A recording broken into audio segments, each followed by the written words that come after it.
एक चुटकी सिंदूर की कीमत वाले डायलॉग से लेकर ऑपरेशन सिंदूर तक हर तरफ सिंदूर ही सिंदूर की चर्चा थी। भारतीय संस्कृति में भी सिंदूर का बड़ा महत्व है। सुहागन के सिर का ताज है एक चुटकी सिंदूर। लेकिन क्या आपने कभी सोचा है कि सिंदूर बनता कैसे है? दरअसल सिंदूर बनाने के लिए मुख्य रूप से मरकरी सल्फाइड का इस्तेमाल किया जाता है, जिसे हिंदी में पारा सल्फाइड कहा जाता है। ये चमकदार लाल रंग का होता है और इसे कई बार सिंथेटिक तरीके से भी तैयार किया जाता है।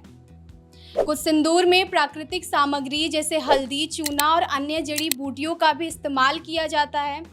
बाजार में मिलने वाले सिंदूर के ज़्यादातर प्रकार में कृत्रिम रंग और केमिकल मिलाए जाते हैं, जो कई बार स्वास्थ्य के लिए हानिकारक हो सकते हैं।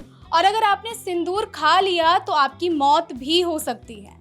ये धारणा काफ़ी हद तक एक गलतफहमी है। सिंदूर में इस्तेमाल होने वाला पारंपरिक मरकरी सल्फाइड जहरीला होता है, लेकिन सामान्य तौर पर त्वचा पर इसका उपयोग एक छोटी मात्रा में किया जाता है, इसलिए ये हानिकारक नहीं होता। हालांकि यदि कोई व्यक्ति ज़्यादा मात्रा में सिंदूर खा लेता है तो ये खतरनाक हो सकता है, क्योंकि इसमें मौजूद मरकरी सल्फाइड शरीर में जहर का काम कर सकता है, जिससे सिर दर्द, उल्टी, पेट दर्द और गंभीर मामलों में किडनी और नर्वस सिस्टम पर असर पड़ सकता है।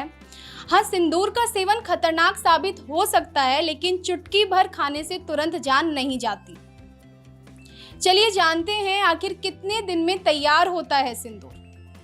सिंदूर तैयार करने की प्रक्रिया सामग्री और उत्पादन के तरीके पर निर्भर करती है। परंपरागत रूप से और औद्योगिक रूप से बनाने वाले सिंदूर में समय का अंतर हो सकता है। जब सिंदूर बड़े पैमाने पर फैक्ट्री में तैयार किया जाता है तो इस प्रक्रिया में ज़्यादा समय नहीं लगता। केमिकल जैसे मरकरी सल्फाइड और अन्य सामग्रियों को मिलाकर मशीनों द्वारा ये आसानी से बनाया जाता है। आमतौर पर इसे एक दिन या कुछ घंटे में ही तैयार किया जा सकता है। वहीं परंपरागत तौर पर सिंदूर बनाने में थोड़ा अधिक समय लग सकता है।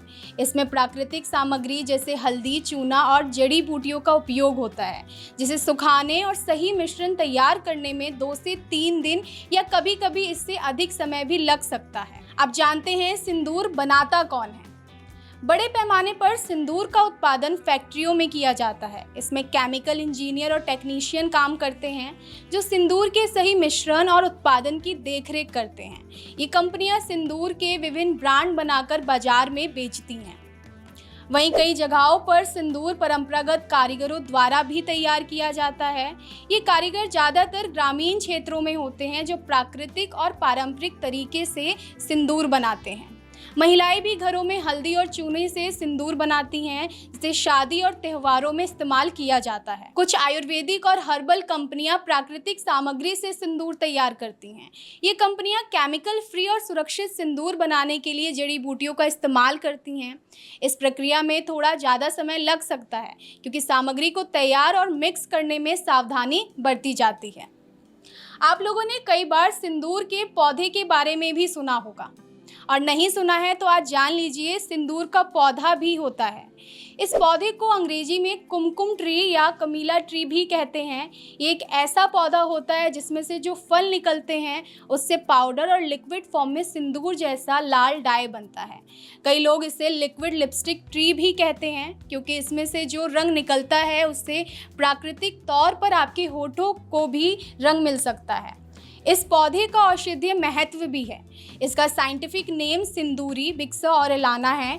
इसके बीज और रूट से कुछ दवाएं भी बनाई जाती हैं। अब बात करते हैं आखिर ये सिंदूर का पौधा उगता कहाँ है। सिंदूर का पौधा दक्षिण अमेरिका और कुछ एशियाई देशों में उगाया जाता है। भारत में ये पौधा महाराष्ट्र और हिमाचल प्रदेश के कुछ गिने चुने इलाकों में ही उगाया जाता है। सिंदूर का पौधा आसानी से नहीं देखने को मिलता। इसके एक पौधे में से एक बार में 1 या 1.5 किलो तक सिंदूर फल निकल सकता है। इसकी कीमत 400 रुपये प्रति किलो से ज़्यादा होती है। कमीला का पेड़ 20 से 25 फीट तक ऊंचा होता है, यानी इसके पेड़ का फैलाव अमरूद के पेड़ जितना भी होता है। अब बात करते हैं पौधे से आखिर सिंदूर बनता कैसे है। इसके पेड़ से फल से जो बीज निकलते हैं उसे पीस कर सिंदूर बनाया जाता है। यह बिल्कुल प्राकृतिक होता है, इससे कोई नुकसान नहीं होता। कमीला के पेड़ पर फल गुच्छों में लगते हैं जो शुरू में हरे रंग का होता है, लेकिन बाद में ये फल लाल रंग में बदल जाता है। उन फल के अंदर ही सिंदूर होता है। सिंदूर छोटे छोटे दानों के आकार में होता है, जिसे पीस कर बिना किसी दूसरी चीज़ों की मिलावट के सीधे प्रयोग में लाया जा सकता है। यह शुद्ध होता है और इसका कोई साइड इफेक्ट नहीं होता। इसे खाया भी जाता है। इस सिंदूर का इस्तेमाल ना सिर्फ माथे पर लगाने के लिए होता है, बल्कि इसका इस्तेमाल भोजन पदार्थों को लाल रंग देने के लिए भी किया जाता है, यानी इसे खाया भी जा सकता है। कमीला के पेड़ से निकलने वाले सिंदूर का प्रयोग हाई क्वालिटी की लिपस्टिक बनाने में किया जाता है। इससे दवाएं भी बनती है। इसे लिपस्टिक के अलावा हेयर डाई और नेल पॉलिश जैसे कई चीज़ों में इस्तेमाल किया जाता है। तो ये है एक चुटकी सिंदूर की पूरी कहानी। वैसे आजकल शादीशुदा लड़कियां सिंदूर नहीं लगाती दिखती।